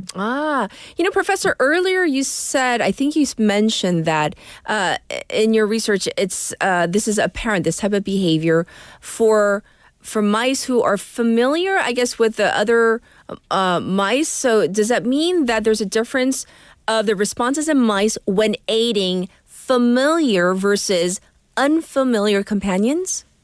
Yes. So when the pair of mice are familiar with each other, they're companions, right? And then the subject mouse will exhibit this behavior. In whichever sex combinations, female to female, female to male, male to female, male to male. But when the mice are strangers, female subjects still exhibit this behavior, but to a lesser degree. Females. In contrast, male subjects in general do not exhibit this behavior. So this suggests that familiarity plays a major role and sex may play a minor role in determining the behavior. But even the minor role, is there a theory as to why there might be a difference between the genders of mice? Indeed. So our results suggest that if we consider this behavior as an empathy-like behavior, right? Yes. Or, this suggests that females have a higher level of empathy. Of empathy. So this is usually, I think this is usually the case in human populations. So women tend to exhibit more empathetic behaviors than men. In Korean we call it 공감하다. So at least according to looking at the mice and your research, that might be the thing. At least for mice, at least we'll put it there for now. Do you think that these, the discovery and this type of research can change how we as human beings think about like social behavior in animals? Sure. So previously, there are anecdotal reports about how animals in the wild respond to incapacitated group members. For example, dolphins have been observed to push a sick companion above the water surface to help it to breathe, right? Yes. And the elephants have been observed to help support an injured peer to stand. But these observations are in general scattered and could be accidental. Here, our systematic study in mice under controlled conditions suggests that helping-like behaviors could be widely present in the animal kingdom, including animal species positioned lower in the evolutionary hierarchy. So as we wrap up this fascinating discussion, I'm like so enthralled by everything that I've seen and heard and what you have said to us. What can studying mice teach us about, just the roots of like what we call, human beings call things like, empathy, kindness, even cooperation in the larger animal world? Right. So one advantage of using mice to study social behavior is that we have tools to monitor and manipulate neural circuits during the behaviors to understand the underlying neural mechanisms. Using these tools, we discovered that oxytocin-releasing neurons in a hypothalamic structure in the brain plays a key role in the reviving-like behavior. Inactivation of the oxytocin neurons or blocking oxytocin receptors, oxytocin signaling, could impair the behavior, whereas activation of these neurons promoted the behavior. So oxytocin is a neuropeptide and is also known as the love hormone. Yes. It is associated with trust and affection in humans. And it's important for social bonding. Oh my goodness. Well, I think you have, shown us, the volumes of things regarding just like, rats, mice that we probably would have never thought of before. But thank you so much for sharing your expertise and knowledge and answering these questions regarding this very interesting research. Thank you, Dr. Tao. Thank you. Thank you for having me here. Absolutely. And as I think Leslie was saying, there are other types of, animals out there. She says like elephant species of birds that also do this. And the thing is that we often, like, especially with like mice, we have this thing like, oh, they're just mice. 그냥 쥐잖아. Like, we don't really think about the fact that, they might have these types of, maybe not feelings, but they exhibit these types of behaviors. And they show empathy, as the professor said. And, the oxytocin, the love hormone might be surging in these animals as well. So definitely a lot of food for thought today. We're going to get to our song right now. How can we not? La Fascine from Ratatouille by Camille.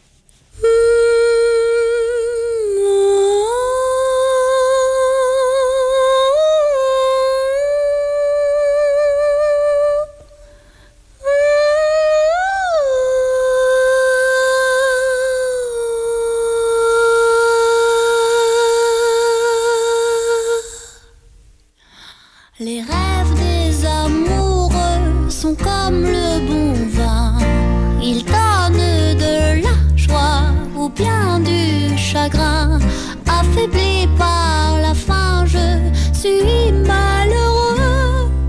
Pas longtemps en chemin, tout ce que je peux, car rien n'est gratuit dans la vie. L'espoir est un plat bien trop vite consommé. À sauter les repas, je suis habituée. Un voleur solitaire et triste à nourrir. Un jeu si amer, je ne peux réussir, car rien n'est gratuit dans la vie. Jamais on ne me dira que la course aux étoiles, ça n'est pas pour moi. Laissez-moi vous émerveiller et prendre mon envol. Nous allons enfin nous régaler.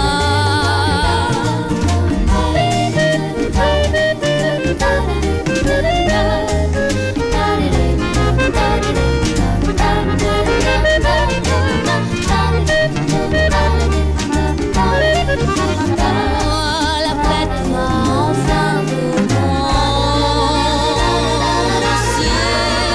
Sortez les bouteilles, fini les ennuis. Je dresse la table de ma nouvelle vie. Je suis heureux à l'idée de ce nouveau destin. Une vie à me cacher et puis libre enfin le festin est sur mon chemin. Une vie à me cacher et puis libre enfin le festin est sur mon chemin.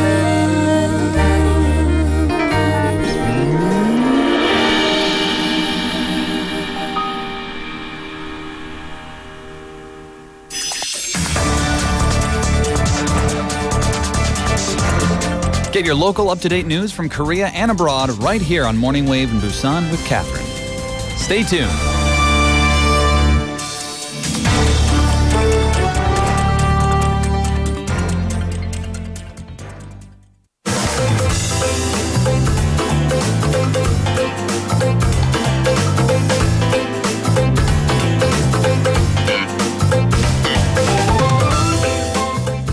It's now time for City Insights. We have Stephanie here. Good morning. Good morning. Happy Thursday. I know, and it's like so weird because like we were in opposite seats the last time we saw each other. It was so much fun, but so short. We need an hour every time. 그쵸. Like it was like I know. Our segment was fun, right? Yeah, it was fun. It was the best. 네. Yeah. 네. And I like your outfit. It's very thank spring. you. That's what I'm hoping for. Starting the spring semester with news. 그 신입생들 2006년생. So young. What? 2006. 2006년? Right. What? And one of them straight up, I said, do you have any questions? Raises his hand and he said, 교수님 몇 살이에요? Oh no. And so I was still smiling and I was like, okay, one of those. I was just like, 아마 어머니 나이랑 비슷할 거야. Like just, because like, I would never ask my professor how old they are.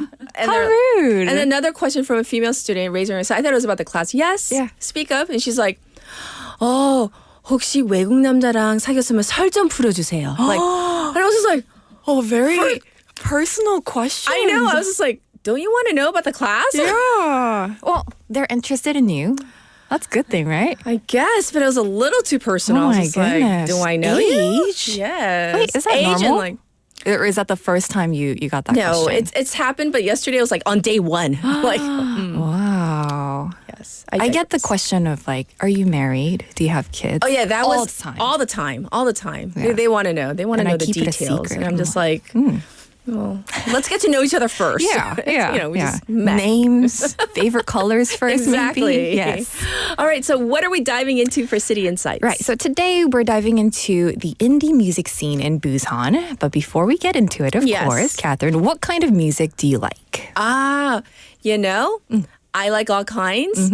And people will never think this of me. But I even listen to rap. I listen to hip hop, and people were like, "Really? Well, you haven't seen me on the weekend when I'm in my sweats. This is like the professional, I gotta go teach and be on radio and all that. But like, I can go real cash, a little bit of jazz as well. Yeah, I like classical music, and I am not lying when I say all sorts of music. Yeah, Yes, I can actually imagine you going to 노래방 and rapping. 그거 drop Right, the beat. yeah. 트레이닝 바지 한쪽 올려야 돼요, like, 무릎까지. And then yes, why no, not? definitely, Yeah, we yeah. have fun. Yes. Why are you asking? So, because, as I mentioned, we're Yes. diving into the indie music scene in Busan. Did you know there are around 300 singer-songwriters and indie bands actively performing in the city? Over 300. Really? That's a lot. I mean, I feel like when people think of Korean music, they usually think of K-pop. Let's be honest, right? Exactly. But Korea's indie scene is thriving, and in Busan in particular, has a really unique vibe.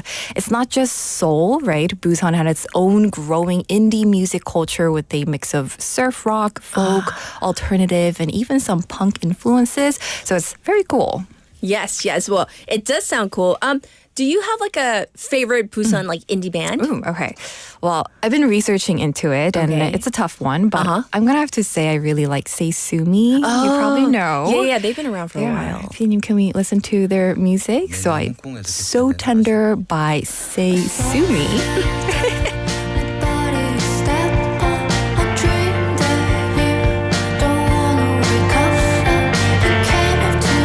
So it's the soundtrack from Korean drama 알고 있지만, right? So 알고 있지만, so Tender by Say Sumi. They have this dreamy surf rock sound, as you can hear, and it feels perfect for Busan's coastal atmosphere, I feel like. That's true. Yeah, and I'm probably biased because I've interviewed them on BFM about 4 or 5 years ago. Just a little. Yeah, and I got to hear them live, but they're really good. Yes. And they're really chill, just down to earth, and they like to share about their personal stories and going out drinking after, performing. So they shared all of that. So it was really nice. And their music has even gained international recognition. Ooh. And I think 밴드 기린 also is really fun too. They mix a lot of different styles. So I prepared Beautiful Days by 밴드 기린 as well.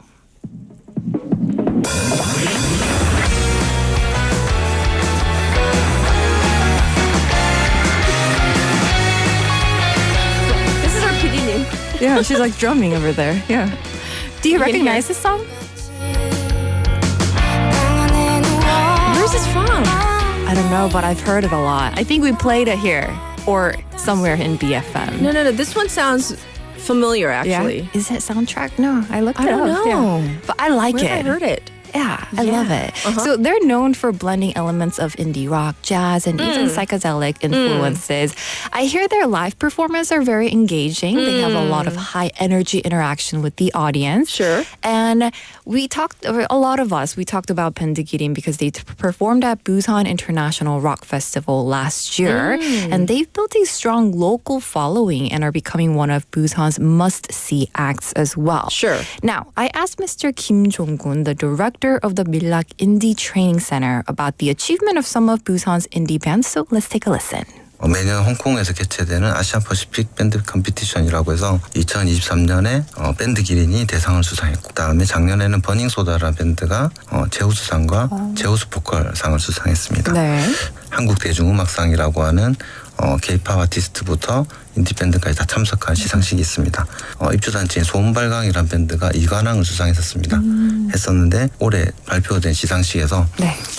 소음발광이 다시 또 한 번 더 수상을 했고요. 네. 그리고 미역수염이라는 밴드가 제우스 메탈 하드코어 음반상을 수상했습니다.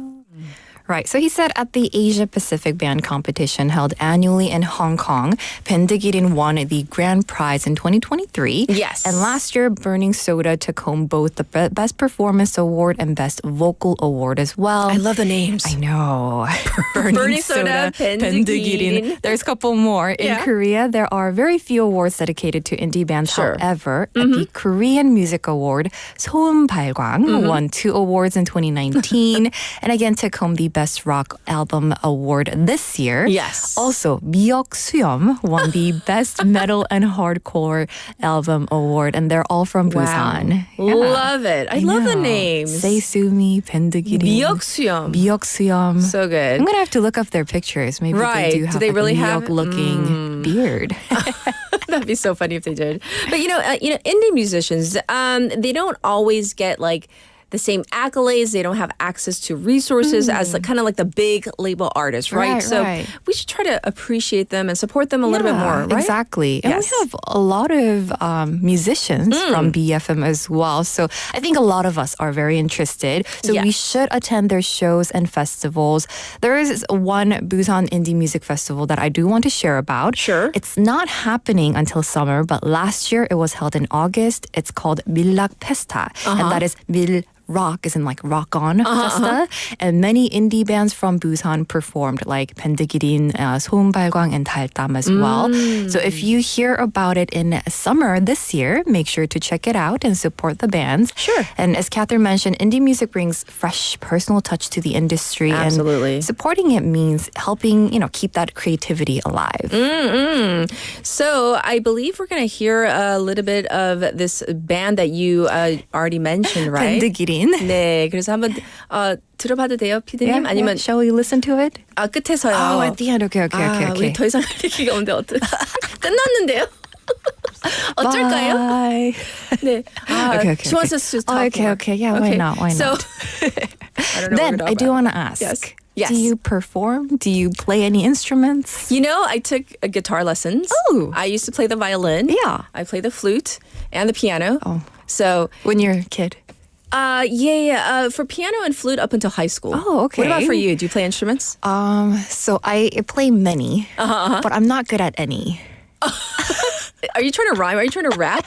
I play many, but I'm not good at any. Yes. Okay, like what? Give us some examples. We're talking of bands.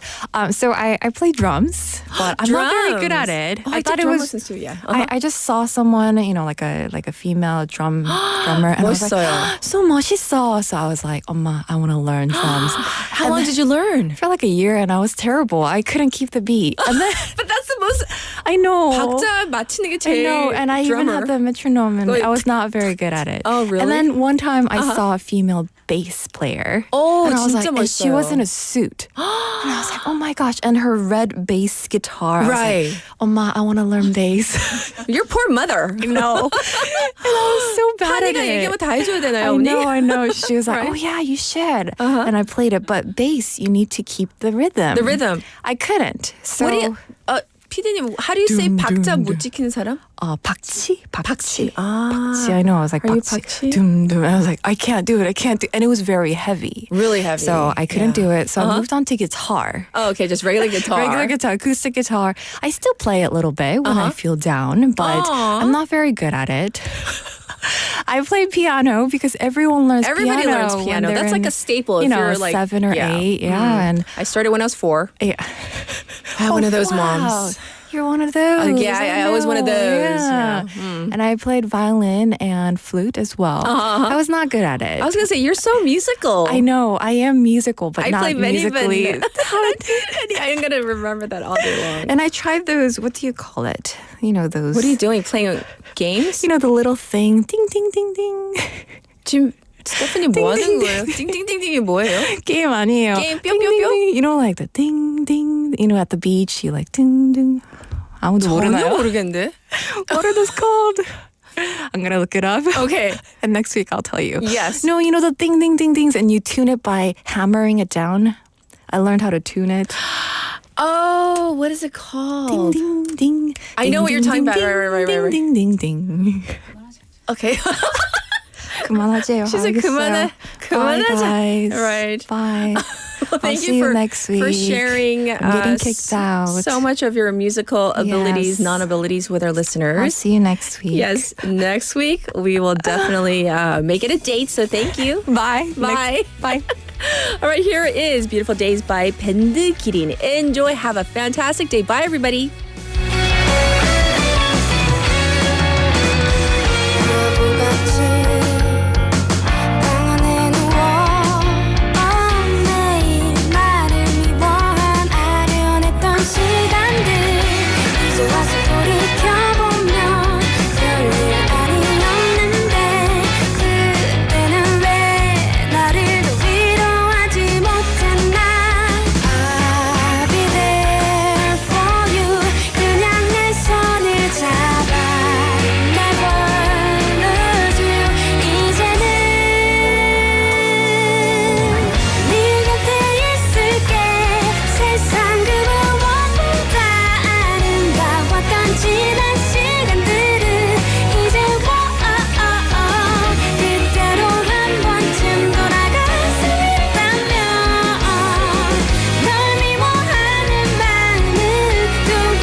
부산의 축제 어디까지 즐겨보셨나요?